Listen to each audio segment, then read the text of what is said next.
అరే మామ, అన్నగారు వస్తారు మూవీ చూడడం జరిగింది. తమిళ్లో ఈ మూవీ నేమ్ బా వాటియా. ఈ సినిమా ప్రొడ్యూసర్ జ్ఞానవేల్ రాజా. అసలే చాలా లాసెస్ లో ఉన్నారు కంగువా సినిమా తోటి. ఈ సినిమాతో ఇంకా లాసెస్ లోకి వెళ్ళిపోయి ఉంటారు. సంక్రాంతికి రిలీజ్ అయింది మామ, 14వ తారీఖున. ఇప్పుడు 2 వారాలు తిరగకుండానే ఓటీటీలోకి వచ్చేసింది. నేను స్టార్టింగ్ సినిమా బానే ఉంది కదా, ఎందుకు ట్రోల్ చేస్తున్నారు అది ఇది అనుకున్నాను. ఫస్ట్ గంట సినిమా బానే వెళ్తది. కొన్ని కొన్ని సీన్స్ చాలా ఎంగేజింగ్ గా తీస్తారు. తీసుకున్న కాన్సెప్ట్ ఏదైతే ఉందో అది కొత్తగా లేకపోయినా తెరకెక్కించిన విధానం అయితే బాగుంటది, ఎంగేజ్ చేసింది. కానీ ఎప్పుడైతే అన్నగారు వస్తారు అనే థీమ్ ని స్టార్ట్ చేశారో అక్కడి నుంచి సినిమా లెట్ డౌన్ అయిపోద్ది. మెయిన్ గా అక్కడ అనిపిస్తుంది, కార్తీ ఏంటి ఇలాంటి సినిమా ఎందుకు ఒప్పుకున్నాడని చెప్పి. ఎందుకు వచ్చారు మా అన్నగారు నాకు అర్థం కాలేదు. అన్నగారు రావాల్సిన అవసరం అక్కడ ఏమైనా ఉందా? అసలు ఏం జరిగింది అక్కడ నాకేం అర్థం కావట్లేదు. అంత చిన్నదానికి అన్నగారు వచ్చేయాలా?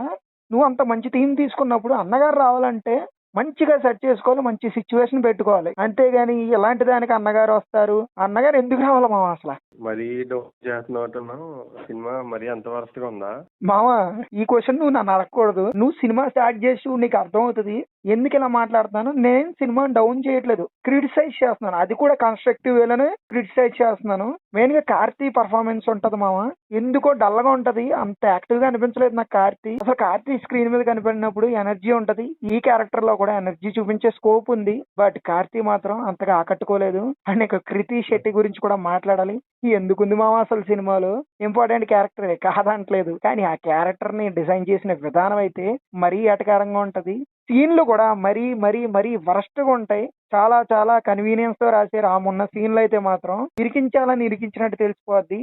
ఆమె పాటల కోసం వచ్చినట్టు ఉంటది మామ. ఇంకో పెద్ద క్యారెక్టర్ ఆర్టిస్ట్ కూడా ఉన్నారు, సత్యరాజ్ ఉన్నారు. అతని పర్ఫార్మెన్స్ ఎలా ఉంది? సత్యరాజ్ది ఇంపార్టెంట్ రోల్, సినిమాకి తగ్గట్టు ఇంపార్టెంట్ రోల్ లా రాసుకోవాలి. అసలు ఆ రోల్ కి ప్రామినెన్స్ ఏ ఉండదు. ఏం రాసాడు అర్థం కాదు, ఏం తీసాడు అర్థం కాదు. ఆ రోల్ ఫస్ట్ లో చూస్తే మామూలు రోల్ రాసుకోలేదు అనిపిస్తుంది, కానీ ఎల్లి కొద్ది డైల్యూట్ అయిపోద్ది. ఒక ప్రాపర్ పాత్ ఉండదు మామ. అందుకని ఆ రోల్ కూడా పెద్దగా హైలైట్ అవ్వదు. పర్ఫార్మెన్స్ బాగాలేదన్ను. నెక్స్ట్ సినిమా కూడా అంత మాత్రంగా ఉంది అంటున్నావు. మరి టెక్నికల్ గా ఎలా ఉంది సినిమా? మామ, ఈ సినిమాలో నాకు నచ్చింది ఒకే ఒక్కటి మామ, సినిమాటోగ్రఫీ, కలర్ గ్రేడింగ్ చూడగలిగేలా చేసి అవి కూడా బాగాలేవంటే ఈ సినిమా అస్సలు చూడలేకపోయేవాళ్ళం. ఇంకా మ్యూజిక్ అంటావా, ఎల్లి కొద్దీ బాగానే ఉంది. ఓవరాల్ గా చెప్పాలంటే టెక్నికల్ గా కొంచెం కేర్ తీసుకున్నారు, కానీ సినిమానే గాలికి వదిలేశారు. అయితే ఇంకా లాస్ట్ అడిగిన వేస్ట్ అనిపిస్తుంది మామ. దీని గురించి సజెస్ట్ చేస్తామని చెప్పేసి మామ, ఈ సినిమాని ఖచ్చితంగా సజెస్ట్ చేస్తా. ఎందుకంటే ఆడియన్స్ అంత గ్రాంటెడ్ గా తీసుకుంటున్నారు తెలియాలి కాబట్టి.